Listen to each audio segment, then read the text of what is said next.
Peri engineering, arts and science, pharmacy, nursing மற்றும் physiotherapy கல்லூரிகள் சென்னை இந்தியாவில் சிறந்த உள்கட்டமைப்பு கொண்ட கல்லூரிகளில் ஒன்று. 100% வேலை வாய்ப்பினை உறுதி செய்யும் சாதனை.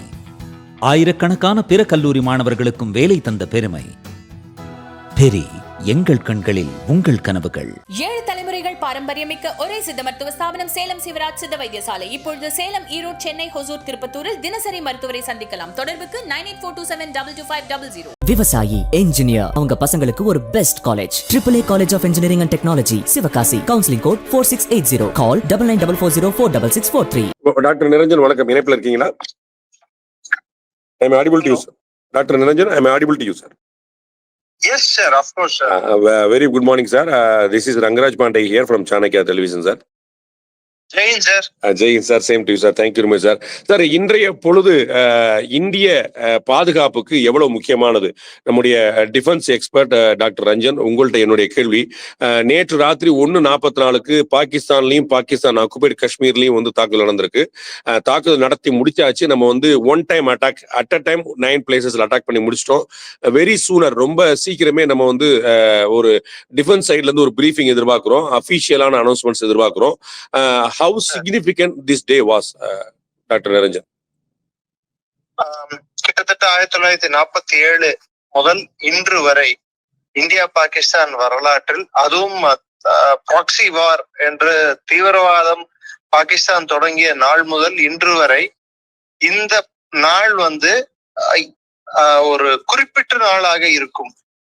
ஏன்னா 2 காரணங்கள் உள்ளன. நடத்தப்பட்ட தாக்குதலின் தன்மை, துல்லியமான தாக்குதல். இது ஏற்கனவே நம்ம நடத்திருக்கலாம், நம்ம சொல்ல முடியும். பாலாக்கோட்லயும் நடத்திருக்கோம், உரியிலையும் நடத்திருக்கோம். ஆனா பார்டரை கிராஸ் பண்ணாம இந்திய பார்டர் உள்ளே இருந்த இந்த தாக்குதல்களை நம்ம நடத்தியிருக்கோம். ஒண்ணு, with the help of ரஃபேலோட ஹெல்ப்பா, இல்ல பிரமோஸோட ஹெல்ப்பா, இல்ல மத்த சிஸ்டம்ஸோட ஹெல்ப்பா, இன்னும் நம்மளுக்கு வந்து அந்த ஆர்மி வந்து கொடுத்தாதான் சார் நம்மளுக்கு நல்ல பரவலா தெரிய வரும். ஸ்பெகுலேஷன் நிறைய இருக்கு. 24 தாக்குதல்கள் நம்ம நடத்திருக்கோம்னு சொல்லிட்டு அன்அபிஷியலா சொல்றாங்க. அதுல முரிட்கேலையும் முசாஃபராபாத்லயும் 2 முறை தாக்குதல்கள் நடந்துள்ளன. சோ இதெல்லாம் நம்ம எடுத்து பார்த்தோம்னா the scale of attack, அதாவது விஸ்தீர்ணம், அந்த ஒரு தாக்குதலின் விஸ்தீர்ணம் பாத்தீங்கன்னா, இந்த சைடு பவல்பூர்ன்றது சவுத் பஞ்சாப் கிட்ட வரும், சிரக்காய் ரீஜன் வாங்க. அதை கிட்டத்தட்ட சிந்து மாகாணம் பக்கத்துல இருக்கக்கூடிய ஒரு பகுதி. அந்த இடத்தை எடுத்துக்கொண்டு கிட்டத்தட்ட POK வரை, அப்போ எவ்வளோ 100 கிலோமீட்டர்கள் அந்த தாக்குதலானது நடந்திருக்கு அப்படின்னு சொல்லி நீங்க கணிக்க முடியும்னு நினைக்கிறேன் நான். சோ அந்த டிஸ்டன்ஸ், ரேஞ்ச், அந்த ரேஞ்ச், தாக்குதல் நடந்த ரேஞ்சும் சரி, தாக்குதல் நடத்தப்பட்ட விதமும் சரி, இது எல்லாமே வந்து ஒரு புதிய பெஞ்ச்மார்க் நமது படைகளுக்கு. பாகிஸ்தானுக்கும்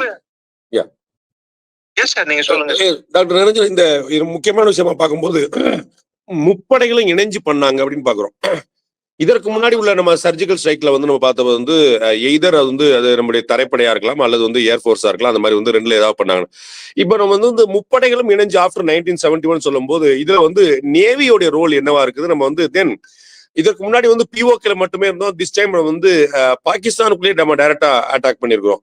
ஸோ நம்முடைய ப்ரிப்பரேஷன்ஸ் வந்து பார்க்கும்போது இன்னைக்கு இப்ப நம்ம பேசிட்டு இருக்க தருணத்துல ஹோம் மினிஸ்டர் அமித்ஷா சொல்லியிருக்கிறாரு, டெரரிசத்துக்கு எதிராக எங்களுடைய ஆக்ஷன் வந்து ரொம்ப ஃபர்மா ஸ்ட்ராங்கா இருக்கும் அப்படின்னு சொல்லியிருக்காரு.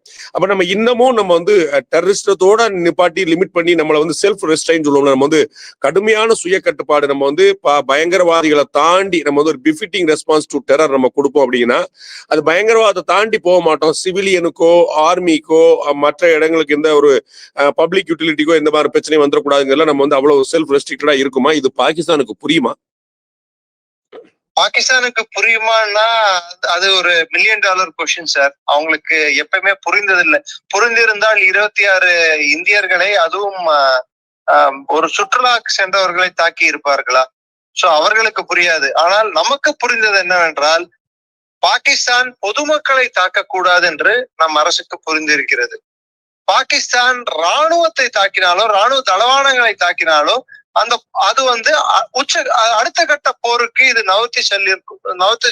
அதாவது அடுத்த கட்டமாக இது நகர்ந்து செல்வதற்கான வாய்ப்புகள் உண்டு என்று இந்திய அரசு புரிந்து கொண்டது. அதனால்தான் துல்லியமான தாக்குதல்கள் தீவிரவாத கேம்புகள் மீது நடத்தி இருக்கிறார்கள். ரெண்டாவது ஒண்ணு பாருங்க, பாகிஸ்தான் வந்து எப்பயுமே பிளாசிபிள் டினையபிலிட்டி அப்படின்வாங்க. நாங்களா பண்ணோம்?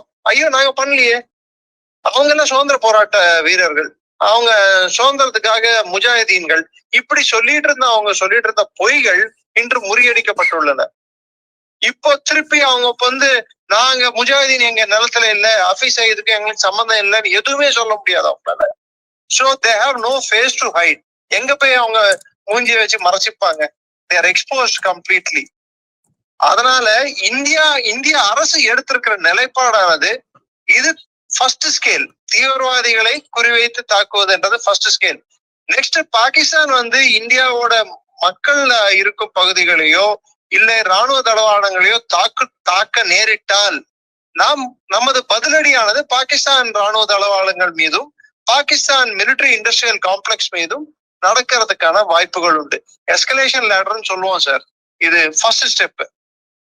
யார் இந்த தாக்குதலை பெஹல்காமில் செய்தார்களோ அவர்களை தாக்கியுள்ளோம். அடுத்து அவர்களுக்கு பின்னணியாக யார் செயல்பட்டார்களோ அவர்கள் மீது தாக்குதல் எப்போ நடக்கும் என்றால் நமது மீது தாக்குதல் அவர்கள் பண்ண நேரிட்டால் நாம் நடத்துவோம்.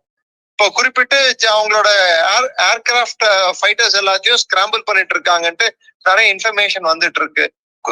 JF-17 பிளேன்ஸ் எல்லாத்தையும், அந்த பிளேன்ஸ் தப்பித்தவறி இந்திய வான்வெளிக்குள் உள்ளே என்ட்ரா நேரிட்டால் அப்போது நமது தாக்குதலோட முழு வடிவமே மாறக்கூடும். ஸ்கேல் அண்ட் இன்டென்சிட்டி ஆஃப் வார் கொஞ்சம் மாறும் அப்போ. இப்ப எனக்குள்ள அந்த டவுட்டுமே அதுதான் டாக்டர். நம்ம வந்து இப்ப இது வந்து ஒரு சர்ஜிக்கல் ஸ்ட்ரைக்கோட நம்மளால லிமிட் பண்ண முடியல, சர்ஜிக்கல் ஸ்ட்ரைக் அப்படின்னு லிமிட் பண்ண முடியல. அண்ட் ஒரு கன்வென்ஷனல் வார் அப்படின்னு நம்ம வந்து எஸ்கலேட் பண்ண முடியல. அது ரெண்டுக்கும் இன் பிட்வீன் பொசிஷன்ல இருக்கிறோம் அப்படின்னு புரிஞ்சுக்கலாமா? ஏன்னா இப்ப வரைக்குமே நம்ம அட்டாக் பண்ணிருக்கிறது வந்து பயங்கரவாதிகளுடைய முகாம்களை மட்டும்தான். 9 இடங்கள், எந்த இடம், யாருடைய தலைமைங்கிற வரைக்கும் எல்லாமே டீடைலிங் போட்டு நம்ம வந்து வச்சிருக்கிறோம். சோ இது வந்து ஒரு கன்வென்ஷனல் வாரா எஸ்கலேட் ஆகாது அப்படின்னு புரிஞ்சுக்கலாமா? அல்லது இந்த பக்கம் நம்ம வந்து லாஸ்ட் ஒரு 10-15 டேஸாவே, நம்ம 10-11 டேஸாவே பாத்தீங்கன்னா எல்லோ வந்து தொடர்ந்து தாக்குதல் நடத்திட்டு இருக்கிற பாக்குறோம். இன்னைக்கு கூட நம்முடைய அப்பாவி இந்தியன் சிவிலியன் ஒரு 3 பேர் உயிரிழந்ததை பாக்குறோம். சோ அந்த பக்கம் நம்ம வந்து அவங்க உள்ள போய் நம்ம அடிக்கிறத பாக்குறோம். சோ இது வந்து ஒரு கன்வென்ஷனல் வாருக்கான ஒரு பிகினிங்கா, அல்லது வந்து we want to limit ourselves, அவங்க எஸ்கலேட் பண்ணாங்கன்னா அதுக்கு நம்ம பொறுப்பாக முடியாது அப்படின்னு புரிஞ்சுக்கலாமா டாக்டர் நிரஞ்சன்? சார், உலகத்தோட பார்வையில நம்ம மக்களை கொன்றவர்கள் மீது நாம் பதில் தாக்குதல் செய்வது நமது தார்மீக உரிமை. அதை நாம் நிலைநாட்டியுள்ளோம். ஒன்று. ரெண்டாவது, பாகிஸ்தான் இதை எஸ்கலேட் செய்தால் இந்த சண்டைக்கான முழு காரணமும் பாகிஸ்தான் மேலதான் போடுவாங்க உலகமே. இப்போ நீங்க மகாபாரத போர்லயே எடுத்து பாத்தீங்கன்னா, கிருஷ்ணர் வந்து அவரு பாண்டவர்களுக்கு தூதராக சென்ற போது அவர் கேட்டது வந்து அவங்க கொடுக்க முடியாத பட்சத்தில் கடைசியில துரியோதன் முடியாதுன்னு சொன்ன உடனே அவர் என்ன சொன்னாரு? இந்த போருக்கு காரணம் நீயாக தான் இருப்பாய் அப்படின்னாரு. சோ அந்த பிளேம் வந்து யாரு பண்றது? அந்த பிளேம்ன்றது பாகிஸ்தான் மேல இருக்கணும்னு சொல்ற ஒரு கண்ணோட்டத்தோடு தான் இந்த மாதிரியான ஒரு பாலிசியை கவர்மெண்ட் ஆஃப் இந்தியா அடாப்ட் பண்ணிருக்கு. சோ ஒரு பிரச்சனையை அணுகும் போது அந்த இன்டென்சிட்டி என்ன, அந்த ஸ்கேல் என்னன்றத வந்து கவர்மெண்ட் வந்து துல்லியமா கணிச்சிருக்காங்க. ஒரு கரெக்டான ஒரு அண்டர்ஸ்டாண்டிங்கோட தான் அவங்க போயிருக்காங்க. ஃபர்ஸ்ட் ஸ்டெப் இது. நெக்ஸ்ட் ஸ்டெப் கிராஜுவேட்டட் ரெஸ்பான்ஸ் அப்படின்னு நாங்க இத எங்களோட சப்ஜெக்ட்ல எடுத்த உடனே நிலைக்குலை செய்யறது இல்ல, படிப்படியா நிலைக்குலை செய்யறது தான் எந்த ஒரு ராணுவத்துக்கும் அது கரெக்டான ஒரு கிரெடிபிலிட்டியை கொடுக்கும். கிரெடிபிலிட்டி ஃபேக்டர்ன்றது வந்து ரொம்ப இம்பார்ட்டன்ட் சார் இது மாதிரி சண்டைகள்ல. இல்லைன்னா பாகிஸ்தான் மாதிரி நாடு நெக்ஸ்ட் என்ன சொல்லுவான்னா, நான் நியூக்ளியர் வெப்பனை தூக்கி போட்டுருவேன் அப்படின்னுவான். அதுதான் என்னுடைய நெக்ஸ்ட் क्वेश्चन டாக்டர் நிரஞ்சன். அதாவது இப்ப நம்ம பாக்குறோம் இந்த தாக்குதல் வந்து 1 மணி 44 நிமிடத்துக்கு நடக்குது. 9 இடங்கள்ல நடக்குது. 4 இடங்கள் வந்து பாகிஸ்தான்ல இருக்குது. 5 இடங்கள் வந்து POKல இருக்குது. லஷ்கர் இ தொய்பா, ஹிஸ்புல் முஜாஹிதீன் இவங்க எல்லாத்தையுமே குறி வச்சு அவங்களோட தலைவர் எல்லாம் குறி வச்சு நடக்குது. ஆனா இது எல்லாத்துக்கும் பின்னாடி நம்முடைய பொலிட்டிக்கல் லீடர்ஷிப்போடைய ஹைரார்கிய இந்தியன் மிலிட்டரி டிஃபென்ஸ் சிஸ்டம் வந்து கம்ப்ளீட்டா அப்படியே ஃபாலோ பண்ணுது. ஆனா பாகிஸ்தான் மாதிரியான ஒரு இடங்கள்ல வந்து ராணுவம் தான் வந்து டாப் லெவல் பொசிஷனை எடுக்குது. அவங்க தான் டிசிஷன் மேக்கராகவே இருக்கிறாங்க. அவங்க கையிலயும் ஐஎஸ்ஐ கையிலும் தான் ஒட்டுமொத்த பொலிட்டிக்கல் சிஸ்டமே இருக்குன்னு பாக்குறேன். அவங்களுடைய சீஃப் ஜஸ்டிஸோ, அவங்களுடைய எலெக்ஷன் கமிஷனரோ, அவங்களுடைய பிரைம் மினிஸ்டரோ, ஈவன் ஷபாஸ் ஷெரீப் மாதிரி வந்து அந்த மாதிரியானவங்க எல்லாமே வந்து அந்த கண்ட்ரோல் இருக்கிறாங்க. அப்ப நாம வந்து இப்ப கூட நம்ம வந்து பேசிட்டு இருக்க தருணத்துல நம்முடைய டிஃபென்ஸ் மினிஸ்டர் ராஜ்நாத் சிங் வந்து பிரைம் மினிஸ்டர் நரேந்திர மோடியை பார்த்துட்டு பிரீஃப் பண்ண போறான்னு சொன்னாங்க. பிஃபோர் த பிரஸ் பிரீஃபிங்க்கு முன்னாடி என்ன நடந்துச்சுன்னு அவர் சொல்லுங்கிறதுக்காக ஒரு ஃபார்மல் மீட்டிங். அந்த மாதிரி வந்து நம்ம அதுக்கு முன்னாடி நம்ம பார்த்தோம், டிஃபென்ஸ் மினிஸ்டர் வந்து முப்படை தளபதிகள்டையும் தனித்தனியா இந்த ராணுவ தாக்குதல் நடந்த பிறகு பேசலாங்கிற பார்த்தோம். சோ நம்மகிட்ட வந்து ஒரு சிஸ்டமேட்டிக்கா மூவ் ஆகக்கூடிய விஷயத்தை பார்க்கிறோம். நம்ம வந்து ராணுவ தாக்குதலே நடத்தினாலும் அதை வந்து பொலிட்டிக்கல் ஹைரார்கியை மீறாம நம்ம வந்து செல்ஃப் ரெஸ்ட்ரெயின்டா முழுக்க முழுக்க இந்த டெமோக்ராட்டிக்கல் கண்ட்ரி அப்படிங்கிறதுக்கான ஒரு ஃபுல் எஸ்டாப்ளிஷ்மெண்டா நம்ம காட்டுறோம்.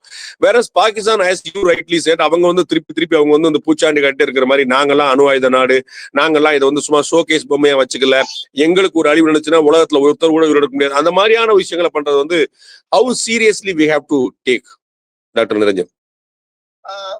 Pakistan is a maverick state. அதாவது அவர்கள் என்ன செய்வார்கள் என்று அவர்களுக்கே தெரியாது. குரங்க கிட்ட மாட்டிக்கிட்ட சந்தனமாலன்னு சொல்லிட்டு ஒரு பாட்டுல வரும், தமிழ் பாட்டுல. கிட்டத்தட்ட நியூக்ளியர் குண்டு என்பது அது மாதிரிதான் பாகிஸ்தானிடம் இருக்கிறது. ஆனால் பாகிஸ்தானுக்கு புரிந்து கொள்ள வேண்டியது ஒரே ஒரு விஷயம்தான். அது புரிஞ்சிருக்கும் என்று நானும் நம்புகிறேன். அவர்கள் டாக்டிக்கல் நியூக்ளியர் வார்ஹெட் என்ற பெயரில் அவர்கள் 5 KT பாம்ஸ் அப்படின்னும், அது குறிப்பிட்ட இலக்குகளில் மாத்திரம் தாக்கக்கூடியது, சின்ன அளவிலான சேதங்களை ஏற்படுத்தக்கூடியது.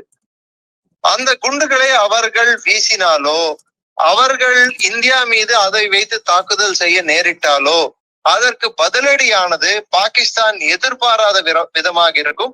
நமது செகண்ட் ஸ்ட்ரைக் கேப்பபிலிட்டி ஆனது பாகிஸ்தானை மேப்பில் இல்லாத செய்யும் வண்ணம் இருக்கும். கிட்டத்தட்ட பாகிஸ்தான்ன்றதை நம்ம பார்க்க முடியாது சார். இது ஜெனரல் சுந்தரராஜன் பத்மநாபன், தமிழ்நாட்டை சேர்ந்த அன்றைய ராணுவ தளபதி, 2002 அவர் சொன்னதுதான் நான் சொல்றேன். நான் ஒன்னும் புதுசா சொல்லல சார். ஆபரேஷன் பராக்கிரம் அப்ப அவர் சொன்னது இது. ரெண்டாவது நீங்க ஒண்ணு புரிஞ்சுக்கோங்க சார், பாகிஸ்தான் as a ஸ்டேட்ல வந்து only credible institution is army. ஆனா அந்த ஆர்மிக்குள்ள ஒரு நிமிஷம் எடுத்துக்கலாமா சார் எக்ஸ்பிளைன் பண்றதுக்கு? Please sir we are waiting for it sir. நீங்க ஒண்ணு புரிஞ்சுக்க வேண்டியது, பாகிஸ்தான்ல இருக்கக்கூடியது நம்ம மாதிரி ஃபார்மேஷன்ஸ் இல்ல சார். நம்மளுக்கு வந்து ஸ்டாட்டிக் ஃபார்மேஷன்ஸ் சொல்லுவாங்க. அதாவது கமாண்ட்ஸ் இருக்கும். Central command, northern command, southern command, eastern command, western command, இது மாதிரி கமாண்டுகள் இருக்கும். அது கீழே சப் ஏரியா கமாண்ட்ஸ் இருக்கும். அது கீழே கோர் கமாண்ட்ஸ் இருக்கும். ஆனா பாகிஸ்தான் வந்து மொத்தமே ஃபீல்டு ஃபார்மேஷன் பேஸ்ட் தான். 10 கமாண்ட், 10 கோர் கமாண்டுங்க தான். நீங்க கமாண்ட் வந்து பலூச்சிஸ்தானில் நடக்கக்கூடிய அந்த உள்நாட்டு கலவரத்தை கட்டுப்படுத்த இயலாமல் அவர்கள் தவித்துக் கொண்டிருக்கிறார்கள் ஒரு பக்கம். இன்னொரு பக்கம் கைபர் பக்துன்வால வந்து அங்க இருக்கக்கூடிய பெஷாவர் பேஸ்ட் கமாண்ட் வந்து கோர் கமாண்ட் வந்து அந்த பிரச்சனையில் முழுமையாக செயலிழந்துள்ளார்கள். ஏன்னா போன வாரம் இஃப் ஐ எம் ரைட், இந்தியாவோட எக்ஸ்டர்னல் அஃபேர்ஸ், அதாவது வெளியுறவுத்துறை ஜாயிண்ட் செக்ரட்டரி ஆனவர் தாலிபானோட வெளியுறவுத்துறை அமைச்சருடன் சந்திக்க நேரிட்டது. அதை தொடர்ந்து தாலிபான் அமைப்பு வந்து ஒரு 150 ட்ரக்குகள் எடுத்துக்கொண்டு தெஹ்ரீகே தாலிபானுடன் கலந்து பாகிஸ்தான், அதாவது கைபர் பக்துன்குள் நுழைந்தார்கள். இதனால் அங்க கலவரம் மூண்டது. அந்த கலவரம் மூண்ட பிற்பாடு பாகிஸ்தான் ராணுவம், அதுவும் பெஷாவர் பேஸ்ட் கோர் வந்து அதை கட்டுப்பாட்டில் கொண்டு வருவதற்காக அவதிப்பட்டு கொண்டிருக்கிறார்கள். இன்னொரு பக்கம் பாத்தீங்கன்னா சிந்துல இருக்கக்கூடிய ராணுவத்துக்கு அங்க இருக்கிற கோர் கமாண்டுக்கு இருக்கக்கூடிய மிகப்பெரிய பிரச்சனை, கராச்சி ஹார்பரையே காப்பாத்துவாங்களா இல்ல அங்க இருக்கும் கராச்சி மக்களுக்கும் ராணுவத்துக்கும் ஒரு பெரிய பிரச்சனை. சிந்து நதி வந்து அங்க நேரோ ஆயிடும் சார். பாத்தீங்கன்னா மற்ற கிளைகள் எல்லாம் ஒன்று சேர்ந்து ஒரு நதியா மாறிடும். அங்க தண்ணி போய் சேர மாட்டேங்குது. இங்க என்ன பண்றாங்க பாகிஸ்தான் ராணுவம், அந்த ராணுவத்தின் கட்டுப்பாட்டில் இருக்கும் நிலங்களை நம்ம எடுத்து பார்த்தோம்னா சிந்துல கிட்டத்தட்ட 2 லட்சம் ஏக்கர் இருக்கு, பஞ்சாப்ல ஒரு 2 லட்சம் ஏக்கர் இருக்கு, கைபர் பக்துன்வா பலூச்சிஸ்தான்ல எல்லாம் சேர்த்தா மொத்தம் 5 லட்சம் ஏக்கர் கிட்ட அவங்க வச்சிருக்காங்க. 5 million acre, sorry 5 million acre வச்சிருக்காங்க, லட்சங்கள் இல்ல, 5 மில்லியன் ஏக்கர் வச்சிருக்காங்க. சோ இந்த 5 மில்லியன் ஏக்கர்ல இவங்களுக்கு தண்ணி பாசனம் என்பது ரொம்ப முக்கியமானது. சோ அவங்க என்ன பண்றாங்க, பஞ்சாப்ல இருக்கக்கூடிய சவுத் பஞ்சாப்ல சிரக்காய், இப்ப பவல்பூர் மாதிரி இருக்கிற ரீஜன்ல வந்து கரெக்டா நம்ம ராஜஸ்தானுக்கு ஆப்போசிட் டைரக்ஷன்ல வரும் அது பாகிஸ்தான்ல. சோ அந்த இடங்களில் விளைநிலங்களுக்கு எப்படி தண்ணி எடுத்துட்டு போறது, பாலைவன நிலங்களை விளைநிலங்களாக எப்படி மாற்றுவது என்று அவர்கள் யோசித்துக் கொண்டிருக்கிறார்கள். அதற்கு டேம் கட்டுறது, தண்ணியை எடுத்துட்டு போறது, இந்த மாதிரி ஒரு சில பிரச்சனைகள் அங்க தொடங்கியுள்ளது. சோ இந்த பிரச்சனையை நம்ம அணுகும் போது நம்ம புரிஞ்சுக்க வேண்டிய முக்கியமான விஷயம், இதனால் சிந்து மக்கள் கோபம் அடைந்துள்ளனர். ஏன்னா அவர்களுக்கு தண்ணி போய் சேர மாட்டேங்குது. சோ கடந்த 15-20 நாட்களாக அவங்களுக்குள்ளேயே வந்து ஒரு சிவிலியன் அண்டர்ஸ்ட் இருக்குன்னு நம்ம புரிஞ்சுக்கலாம். சிம்பிளா சொல்லிடுறேன் சார், சிந்துல நடக்கக்கூடியது பொருளாதாரம் இனம் சார்ந்த ஒரு பிரச்சனை, பலூச்சிஸ்தானில் நடக்கக்கூடியது கலாச்சாரம் இனம் சார்ந்த பிரச்சனை, அதே கைபர் பக்துன்வாவில் நடக்கக்கூடியது மதம் மற்றும் இனம் சார்ந்த பிரச்சனை. எல்லா இடத்துலயும் இனம் ஒன்றுதான், ஆனா கலாச்சாரம், பொருளாதாரம், மதம், இந்த வடிவத்துல அவங்க பிரச்சனையை சந்திக்கும் போது ஆசிம் முனீர் தேவையற்ற போரை இங்கே இந்தியாவுடன் துவங்கியுள்ளாரோ என்று ஒரு அச்சம் பாகிஸ்தான் கோர் கமாண்டர்கள் இடையே ஒரு அந்த எண்ணம் வந்துள்ளது. இங்க ஒண்ணு புரிஞ்சுக்கணும், பாகிஸ்தான் வரலாற்றிலேயே எல்லா ஆபீசர்களும் காக்குல் பேஸ்ட் அகாடமியில இருந்தா அவங்க ராணுவ தளபதிகளாக வருவாங்க. நம்மளுக்கு எப்படி டெஹ்ராடூன்ல இருக்கக்கூடிய இந்தியன் ஆர்மி அகாடமி இருக்கோ அது மாதிரி அவங்களுக்கு வந்து காக்குல்ல இருக்கு. ஆனால் ஆசிம் முனீர் வந்து நம்ம எப்படி இங்க ஓடிஏ ஆபீசர்ஸ் ட்ரைனிங் அகாடமி இருக்கோ அது மாதிரி அவங்க மாங்லா ஆபீசர்ஸ் ட்ரைனிங் ஸ்கூல்ல இருந்து வந்த ஒரு ஆபீசர் அவர். பெரும்பாலுமான அதில் வந்த ஆபீசர்கள் சீனியர் பொசிஷனுக்கு போக மாட்டாங்க, அதுவும் சீஃப் ஆஃப் ஆர்மி ஸ்டாஃப் ஆனதே இல்லை. இவர் தான் முதல் அதிகாரி அது மாதிரி ஒரு சீஃப் ஆஃப் ஆர்மி ஸ்டாஃபுக்கு போனது. சோ அந்த காரணங்களால் மத்த இருக்கக்கூடிய கோர் கமாண்டர்களுக்கு அவரை பார்த்தால் அதிருப்தி உண்டு. ரெண்டாவது நம்ம ஊர்ல டைரக்ட் ஐஏஎஸ் ஐபிஎஸ்க்கும் கன்ஃபர்ட் ஐஏஎஸ் ஐபிஎஸ்க்கும் இருக்கிற மாதிரி அதே பிரச்சனை தான் சார், அதே பிரச்சனை. கரெக்டா புடிச்சிட்டீங்க நீங்க பாயிண்ட். ரெண்டாவது அவர் இப்ப 5 வருஷம் எக்ஸ்டென்ஷன் கேட்டுட்டு இருக்காரு. எக்ஸ்டென்ஷன் கொடுக்க நேரிட்டால் அப்ப என்ன ஆகும், நெக்ஸ்ட் லைன் ப்ரொமோஷன் லைன்ல இருக்கிறவங்களோட எல்லாரோட சர்வீஸும் பாதிக்கும் இல்லையா? சோ பாகிஸ்தான் ராணுவத்துக்குள்ளேயே விரிசல்கள் ஏற்பட்டுள்ளன. பாகிஸ்தான் ராணுவம் இந்திய ராணுவம் அவருக்கு வந்து ஒரு ஃபெயிலியர் நடந்தா நல்லது அப்படின்னு நினைக்கக்கூடியவங்க நிறைய பேர் இருப்பாங்க. நிறைய பேர் இருக்காங்க. இன்னும் சொல்ல போனா பாகிஸ்தான் ராணுவத்திலேயே பெரிய விரிசல்கள் இருந்திருக்கு. இப்ப இல்ல சார், அது எப்பயுமே இருந்திருக்கு. சோ அந்த விரிசல்களோட நீழ்ச்சி தான் நம்ம இன்னைக்கு பாக்குறது. 5000 ரெசிக்னேஷன்ஸ் நடந்திருக்கு போன ஒரு 10-15 நாட்களில். அதுவும் ரெசிக்னேஷன்ஸ் வந்து யார் பண்றாங்க, வெறும் சோல்ஜர்ஸ் பண்றாங்களா? இல்ல, கர்னல்ஸ், அதாவது மிட் ரேங்க் ஆபீசர்ஸ், யார் வந்து ராணுவத்தை வழிநடத்துவார்களோ போர்க்களத்தில் அவங்க ரிசைன் பண்றாங்க. இது ஒரு பெரிய பிரச்சனை தானே சார்? ஆமாம் ஆமாம், ஆப்வியஸ்லி பாகிஸ்தானை பொறுத்த வரைக்கும். சோ அதுக்கு அவங்க பாகிஸ்தானுக்கு இருக்கக்கூடிய ஒரே சொல்யூஷன் எஸ்கலேஷன் லேடர்ல நெக்ஸ்ட் அடுத்த கட்டத்துக்கு அவங்க மூவ் பண்ண பார்ப்பாங்க. இது எல்லாத்தையும் கட்டுப்படுத்தணும்னா உள்நாட்டு அமைதியை இந்தியாவுடன் போரால் தேடும் ஒரு நாடுதான் பாகிஸ்தான். இன்றல்ல, என்றும். ஆமா, அதுதான் என்னுடைய நெக்ஸ்ட் கொஸ்டினா இருக்கு டாக்டர் நிரஞ்சன். இப்ப வந்து பாகிஸ்தான் தன்னுடைய பொருளாதார நிலைமையில இருந்து பல்வேறு விஷயங்கள் நம்ம வந்து சந்திரன்ல மூன்ல நம்ம வந்து பள்ளத்தை தேடிட்டு இருக்கிறோம், அவங்க ரோட்லயே பள்ளத்தை தேடிட்டு இருக்காங்கன்னு அவங்க ஊர்லயே நிறைய அரசியல்வாதிகள் விமர்சனம் பண்ணாங்க பார்த்தோம். பொருளாதாரத்துல நம்ம வந்து 4வது இடத்தை தாண்டி வந்துட்டு இருக்கிறோம், நம்ம வந்து ரொம்ப சீக்கிரமே 3வது இடத்துக்கு போக சொல்லி சொல்றோம். $5 trillion எக்கனாமியா நம்ம மாறுறதுக்கான வாய்ப்பு இருக்கு. நம்ம இவ்வளவு வந்து விஷயங்கள் நம்ம பேசிட்டு இருக்கும்போது அவங்க வந்து IMF கடன் கொடுக்காதா, வேர்ல்டு பேங்க் கடன் கொடுக்காதா, சைனா சப்போர்ட் பண்ணாதாங்கிற இடத்துல இருக்கிறாங்க.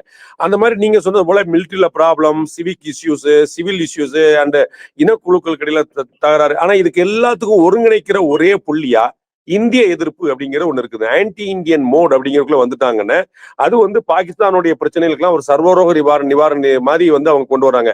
அப்ப இது வந்து பாகிஸ்தான் இந்த விஷயத்த ரைட்டு நம்மள அவங்க அட்டாக் பண்ணல, பயங்கரவாத முகாமோட போயிருச்சு அப்படின்னு உற்றுமா, அல்லது நமக்கு வந்து ஒரு ஃபேஸ் சேவிங் வேணுங்கிறதுக்கு 71ல ஒரு பெரிய பாடம் கிடைச்ச பிறகு கூட நமக்கு ஒரு ஃபேஸ் சேவிங் வேணுங்கிறதுக்காக இதை வந்து எஸ்கலேட் பண்றதுக்கான ஸ்பேஸ் அதிகமா இருக்குதா டாக்டர்? சார், அவங்க டெஃபினட்டா எஸ்கலேஷனை நோக்கி தான் அவர்கள் செல்வார்கள் சார். ஏன்னா நம்ம வந்து அவங்களோட மையத்தை டார்கெட் பண்ணிட்டோம். குறிப்பிட்டு சொல்லணும்னா லாகூர் முரிட்கேக்கும் லாகூருக்கும் ஒரு 25 கிலோமீட்டர் 30 கிலோமீட்டர் தான் சார் வித்தியாசம். திருவள்ளூரை தாக்குனா என்ன, சென்னையை தாக்குனா என்ன சார்? கிட்டத்தட்ட சென்னை தானே சார் அது. சென்னையை தாக்க முடியுங்கிறத ஒரு சிம்பாலிக் அங்க வந்து திருவள்ளூர் அடிக்கிறது மூலமா சார். அது கிட்டத்தட்ட 1965 போருக்கு அப்புறம் நம்ம இது மாதிரி ஒரு விஷயத்த பண்ணிருக்கோம். அதே மாதிரி பாவல்பூர் வந்து 160 கிலோமீட்டர் இன்சைட் பாகிஸ்தான் இருக்கு. 160 கிலோமீட்டர் பாகிஸ்தானோட மையத்தில் உள்ள பகுதி. 4 இடங்கள் பாகிஸ்தானை குறிவைத்து தாக்கலும். சியால்கோட்டை தவிர்த்து மற்ற 3 இடங்கள் பாகிஸ்தானின் முக்கியமான இடங்கள், மையத்தில் உள்ள இடங்கள். அது வந்து பாகிஸ்தான் ராணுவத்தின் மீது இருக்கும் ஒரு மரியாதையும் ஒரு பயத்தையோ இல்லை அவங்களின் அதிகாரத்தன்மையோ கேள்விக்குறியாக்கும் நிலை ஏற்பட்டு இருக்கு இல்லையா? சோ அது வந்து பாகிஸ்தான் ராணுவம் ஏற்றுக்கொள்ளாது. சோ எஸ்கலேஷன் என்பது ஆர்டிலரி எஸ்கலேஷன் நடக்கும். நெக்ஸ்ட் அவங்க வந்து முடிந்தா அவங்களோட விமானப்படை ரொம்ப மோசமான நிலையில் தான் இருக்கிறது. அதை நான் உங்களுக்கு தெரிவித்துக் கொள்ள வேண்டிய கடமைப்பட்டுள்ளேன். எனக்கு ஒரு டவுட் இருந்தது டாக்டர் நிரஞ்சன். அதாவது நான் என்னுடைய லிட்டில் பிட் ஆஃப் டிஃபென்ஸ் நாலேஜ்ல நான் ஒரு ஃபன்னியா ஒரு கமெண்ட் சொன்னேன். இப்போ வந்து லாஸ்ட் ஒரு 4 டேஸ்ல வந்து 2 ஏவுகணை சோதனையை வந்து பாகிஸ்தான் செஞ்சது அப்படின்னு சொல்லி சொன்னாங்க. ஸோ வந்து ரொம்ப சக்சஸ்ஃபுல்லா பண்ணிட்டோம் நாங்க. அவங்க இந்த முகமது கோரி அப்படிங்கிற பேர்லாம் அவரை வச்சிருக்காங்க போல. அந்த மாதிரி வந்து அவங்க ஏவுகணை எல்லாம் சோதனை பண்ணி 2 சக்சஸ்ஃபுல்லான ஒரு அட்டெம்ப்ட் பண்ணோம் அப்படின்னு சொல்லி சொன்னாங்க. அப்ப நான் வந்து ஒரு ஃபன்னியா சொன்னேன், எப்ப இருக்கிற 4 தான் வச்சிருக்கீங்க, அதை பூரா டெஸ்ட்லேயே விட்டுறாதீங்கப்பா, உங்களுக்கு வந்து பிரயோஜனப்படாம போயிருப்பது அப்படின்னு. ஸோ அவங்களுடைய ஆக்சுவலா டிஃபென்ஸ் ஸ்ட்ரென்த் நம்ம வந்து எப்படி கம்பேர் பண்ண முடியும் டாக்டர் நிரஞ்சன் வித் அஸ்? எனக்கு ஒரு 2 நிமிஷம் கொடுத்தீங்கன்னா நான் உங்களுக்கு ஒரு சின்ன கம்பேரிசன் சொல்லுவேன் சார். Please doctor. அவங்களுக்கு 8 சப்மரைன் இருக்கு சார் நேவில. அதுல 6 சப்மரைன் வந்து ரீஃபிட்டிங்காக ஹார்பர்ல நின்னுட்டு இருக்கு கராச்சியில. ரிப்பேர் ஆகி நிக்குது புரிஞ்சுக்கலாமா, ஒர்க் ஷாப்ல நிக்குது புரிஞ்சுக்கலாமா? நம்ம உங்க லாங்குவேஜ்ல நம்ம லாங்குவேஜ்ல சொல்லணும்னா ரிப்பேர்ல நிக்குது, ஒர்க் ஷாப்ல நிக்குது, டிங்கரிங் பாக்குறதுக்காக. பட்டி வேலை பார்க்கணும், டிங்கரிங் பட்டி வேலை பார்த்து சரி பண்ணணும். மிச்ச 2 வந்து சைனா பார்த்தது. அதோட சிக்னேச்சர் ஒரு சப்மரைன் வந்து தண்ணிக்குள்ள போகுதுன்னா அது எவ்வளவு வாய்ஸ், அந்த இன்ஜின் கொடுக்குற வாய்ஸை வச்சு கண்டுபிடிச்சிருவாங்க தூரத்திலேயே. இது எவ்வளவு வாய்ஸ் கொடுக்குறான்னா 6 கிலோமீட்டர் 8 நாட்டிக்கல் மைல் வரைக்கும் சவுண்ட் கொடுக்குதான் இது. அப்போ எதிரி கப்பல் வந்து அந்த சோனார் இதை வச்சு ஈஸியா அதை தாக்க முடியும். அவங்களோட நேவியோட ப்ரிப்பேர்னஸ் இது. இதே நீங்க ஏர்போர்ட்டோட ப்ரிப்பேர்னஸ் எடுத்துக்கிட்டீங்கன்னா அவங்களோட மெயின் ஃபிளீட் வந்து 2 போர் விமானங்கள். ஒண்ணு வந்து F-16 என்ற போர் விமானம் அமெரிக்காவோட. ரெண்டாவது வந்து அமெரிக்காவோட இது. ரெண்டாவது சைனா அவர்களுக்கு கொடுத்த அவங்களே 2ஆம் தர விமானங்கள் தான்.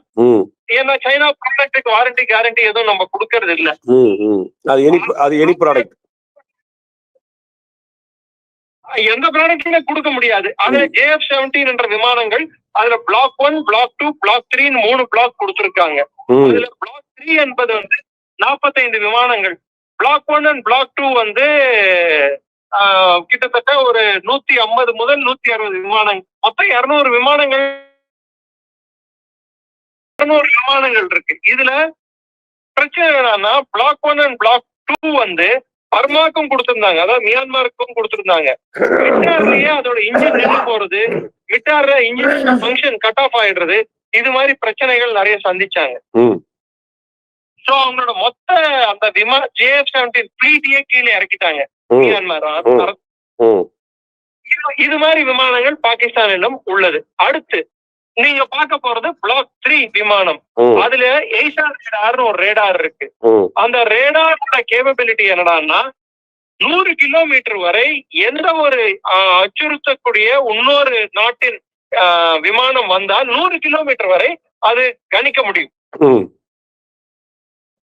அதற்கு இருக்கும் மெசேஜ் அதை கணிச்ச உடனே அது மெசேஜ்ல விடணும். மெசேஜ்ல ரிலீஸ் பண்றதுக்கு அவங்க வச்சிருக்க மெசேஜ்ல இருந்து P-15E, அந்த ஈன்றது வந்து எக்ஸ்போர்ட் குவாலிட்டி. சைனாவோட மெசேஜ் வந்து 300 கிலோமீட்டர் ரேஞ்ச். ஆனா பாகிஸ்தானுக்கு கொடுத்திருக்கிறது 145 கிலோமீட்டர் ரேஞ்ச் தான். அது ஈன்னு போட்டு.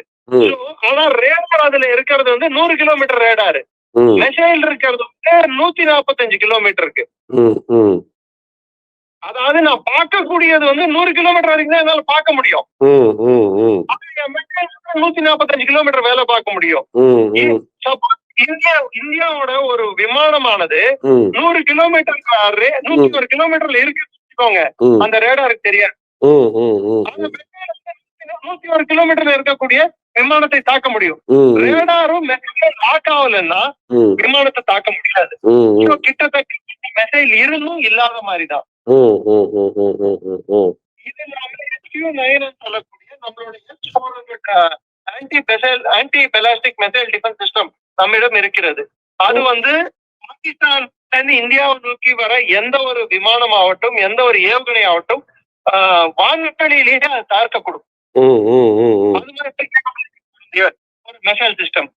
அந்த மெசைல் சிஸ்டம் அதை காப்பி அடிச்சு S-300 காப்பி அடிச்சு சைனா HQ-9 அப்படின்னு சொல்லி ஒண்ணு பண்ணி அது சைனா பாகிஸ்தானுக்கு சப்ளை பண்ணாங்க. இந்த HQ-9ன்றது முரிட்கே நேற்று நடந்த தாக்குதல் நடக்கும் போது இது முரிட்கே கிட்ட இருந்திருக்கு. இந்த மெசைல் ஆனது, இந்த மெசைல் டிஃபென்ஸ் சிஸ்டம் ஆனது. ஆனா ஏன் இத தகர்க்கல? அப்ப அதோட ஃபங்க்ஷன் என்ன, அதுல என்ன பிரச்சனைகள் இருக்கு, கொஞ்சம் யோசிச்சு பார்க்க இதெல்லாம். அவங்களுடைய டிஃபென்ஸ் வந்து ஃபங்க்ஷன் ஆகலையா, இல்லாட்டி அந்த சிஸ்டம் ஃபங்க்ஷன் ஆகலையா அப்படிங்கிற ஒரு $1 மில்லியன் கேள்வி எழுது. My last question to you doctor Niranjan. இப்ப நம்ம வந்து இப்போ வரைக்குமே நம்ம வந்து பயங்கரவாதிகளுடைய முகாம்களை மட்டும் தான் குறி வச்சு தாக்கல் நடத்துறோம். இதற்கு முன்னாடி அப்படிதான் பண்ணோம்.